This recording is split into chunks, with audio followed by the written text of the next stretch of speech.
Hello guys, Chandni Chowk की shopping के बाद अब मज़े लेते हैं लाल किले के। मुझे नहीं पता था कि चांदनी चौक के पास ही लाल किला है, तो आपको दिखाते हैं लाल किले का टूर। अच्छी खास मार्केट है, ये कोई सा मंदिर भी है।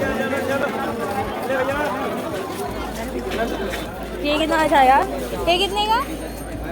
ये कितने की एक बॉटल? बोतल ही है 200 रुपये की। ये जिंदा रहेंगे? जिंदा रहेंगे मैम।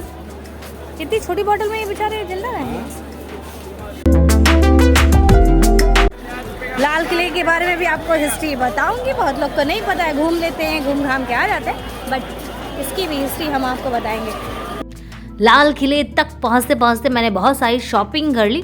चलिए आपको मेन पॉइंट बताते हैं कि लाल किला रेड फोर्ट की हिस्ट्री क्या है। अब आप सोच रहे होंगे मैं अनोखा अलग क्या ही बता दूंगी, क्योंकि रेड फोर्ट के बारे में सभी जानते हैं, क्योंकि ये अपने देश की प्राचीन धरोहरों में से एक है और इतना फेमस है कि बच्चा बच्चा भी इसकी हिस्ट्री जानता है। लेकिन यकीन मानिए आपको मैं कुछ ऐसे ऐसे पॉइंट बताऊंगी लाल किले के बारे में जो आपको नहीं मालूम होगा। चलिए स्टार्ट कर देते हैं। पहली ऐसी चीज़ जो लगभग ज़्यादातर लोगों को नहीं पता है वो ये कि लाल किला रेड फोर्ट का असली नाम क्या है। तो चलिए बता देते हैं। रेड फोर्ट लाल किले का असली नाम जो है वो है किलाए मुअल्ला। किलाए मुअल्ला मीन्स मुबारक फोर्ट, मतलब धन्यवादी किला। और ये रेड कलर से होने की वजह से, रेड कलर का होने की वजह से इसको रेड फोर्ट कहते हैं, मतलब लाल किला। समझ में आया?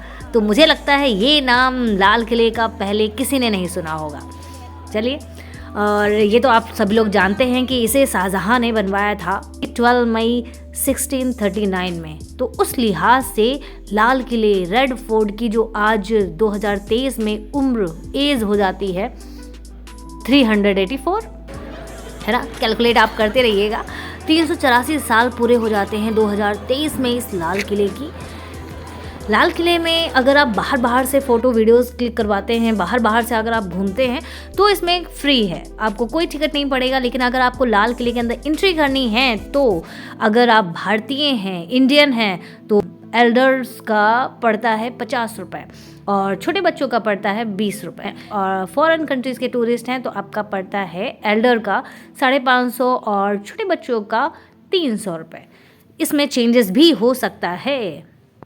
इसमें बहुत सारे भवन, मस्जिदें, बाग, महल और दरवाजे हैं। इसमें 6 प्रमुख दरवाजे हैं। दिल्ली दरवाज़ा, हुमायूं दरवाज़ा, अकबर दरवाज़ा, बरखी दरवाज़ा, नोबल दरवाज़ा और लाहौर दरवाज़ा। ये 6 स्पेशल दरवाजे हैं। लेकिन इन सब में सबसे ज़्यादा फेमस दरवाज़ा है वो दिल्ली दरवाज़ा है, जहाँ से आप एंट्री करते हैं अंदर रेड फोर्ट के। ये किला अपने इंडिया की हिस्ट्री की बहुत सारी घटनाओं का साक्षी है, गवाह है। सबसे पहले जवाहरलाल नेहरू ने अपने देश की आज़ादी के बारे में इस लाल किले से ही उन्होंने अपने देश में बताया था कि आज से हमारा देश जो है वो स्वतंत्रता प्राप्त कर चुका है, अब हम सब लोग आज़ाद हैं। तब से लेकर के आज तक जो प्राइम मिनिस्टर हैं होते हैं अपने देश के, वो हर साल 26 जनवरी 15 अगस्त को यहीं से ही स्पीच देते हैं। मेन जो सबसे ज़्यादा अट्रैक्टिव पॉइंट ये है कि लाल किला अगर आप मॉर्निंग के टाइम पर देखेंगे तो कुछ अलग कलर का दिखता है, और जब सूर्यास्त होने लगता है, मतलब सनसेट हो जाता है, तब इसका कलर अलग हो जाता है।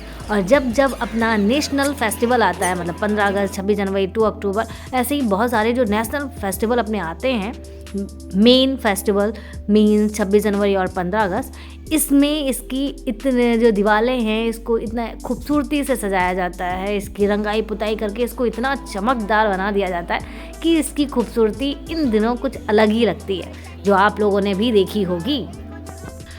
ये जो लाल किला है ये प्राचीन धरोहर है अपने देश की, लेकिन ये मुगल कालीन है।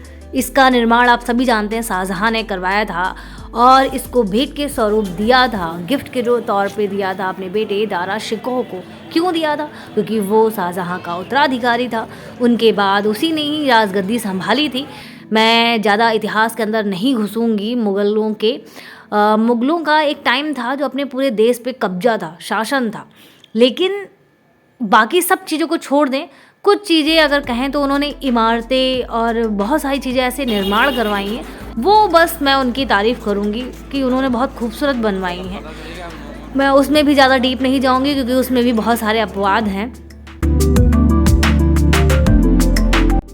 हाँ, फ्री में बिना टिकट लिए अंदर घूम रहे हैं हम लोग। ज़रा देखो, अंदर अगर जाएंगे तो टिकट पड़ता है।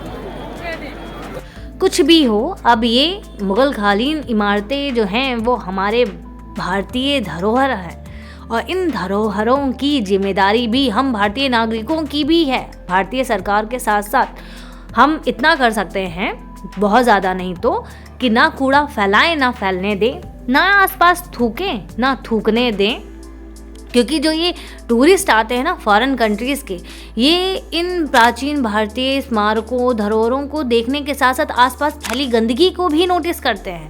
तो जब ये अपने देश वापस लौटते हैं ना, तो सब चीज़ों की तारीफ़ करने के साथ साथ ये भी ज़रूर बताते होंगे कि इंडिया में इन धरोहरों के आसपास कितनी गंदगी फैली हुई है। तो ये भी अच्छा नहीं लगेगा ना कि हमारे देश की बेइज्जती हो विदेशों में। तो इसका भी ख्याल आप हम सब ही रखें, क्योंकि गंदगी फैलती भी आप हम सब के जरिए ही है, ना कि सरकार फैलाने आती है गंदगी की। अगर मेरी ब्लॉग अच्छी लगी हो तो लाइक और शेयर करना मत भूलिएगा। अगर न्यू हैं तो प्लीज़ सब्सक्राइब ज़रूर कर लीजिए। फिर मिलते हैं न्यू ब्लॉग में, तब तक ले दीजिए इजाज़त। गुड बाय, टेक केयर, जय हिंद।